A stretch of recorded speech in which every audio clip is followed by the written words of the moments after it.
Nuremberg के निकट एक परिवार था जिसमें कई बच्चे थे, लेकिन उनमें 2 भाई विशेष रूप से आर्टिस्ट बनना चाहते थे। लेकिन परिवार की आर्थिक स्थिति कुछ ठीक नहीं थी, तो दोनों समझते थे कि भाई दोनों में से एक ही व्यक्ति आर्टिस्ट बन पाएगा पहले। तो इसके लिए उन लोगों ने सिक्के को लेकर टॉस किया और कहा कि जो जीतेगा वो पहले जाएगा न्यूरमबर्ग के आर्ट इंस्टीट्यूट में 4 साल पढ़ाई करेगा और उसकी पढ़ाई की धनराशि दूसरा भाई बड़े भयंकर माइंस में काम करके पैसे कमाकर उसे भेजा करेगा। तो टॉस एल्ब्रेक्ट ड्यूरर ने जीता और जो दूसरा भाई एल्बर्ट ड्यूरर माइंस में जाके काम करने लगा। 4 साल बीत गए।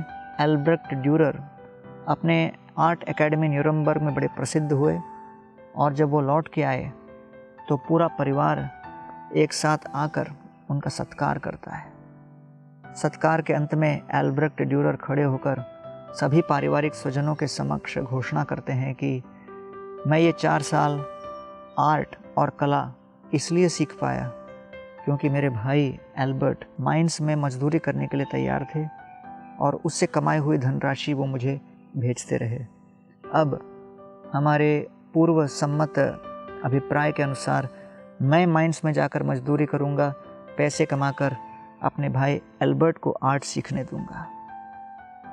कांपते हुए शरीर के साथ उठते हुए एल्बर्ट ने अपने दोनों हाथ जोड़ दिए और हाथ में बड़ी झुर्रियाँ थीं और उनके आँखों से अश्रुधारा प्रवाहित हो रही थी और कांपते हुए स्वर में उन्होंने कहा कि देखो भैया एल्बर्ट, वास्तव में मैं 4 साल माइंस में काम कर के पूरी तरह थक चुका हूँ।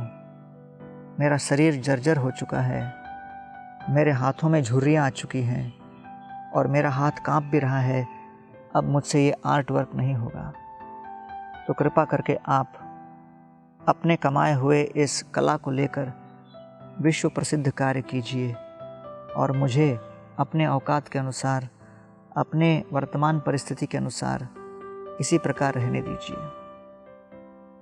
तो जब भविष्य में एल्ब्रेक्ट ड्यूरर इतने प्रसिद्ध आर्टिस्ट बनकर इतने पेंटिंग्स उन्होंने सब जगह प्रसिद्ध किए, उसमें से सबसे प्रसिद्ध उनका पेंटिंग रहा एक पेंटिंग जिसमें 2 हाथ यूं जोड़ा हुआ केवल उस पूरे पेंटिंग में दिखता है और उसका नाम है द प्रेइंग हैंड्स। कई लोगों को इस बात की जानकारी नहीं कि ये वास्तव में उनके भाई का जोड़ा हुआ हाथ है, जिसकी कृपा से वो वास्तव में आर्ट की पढ़ाई कर पाए।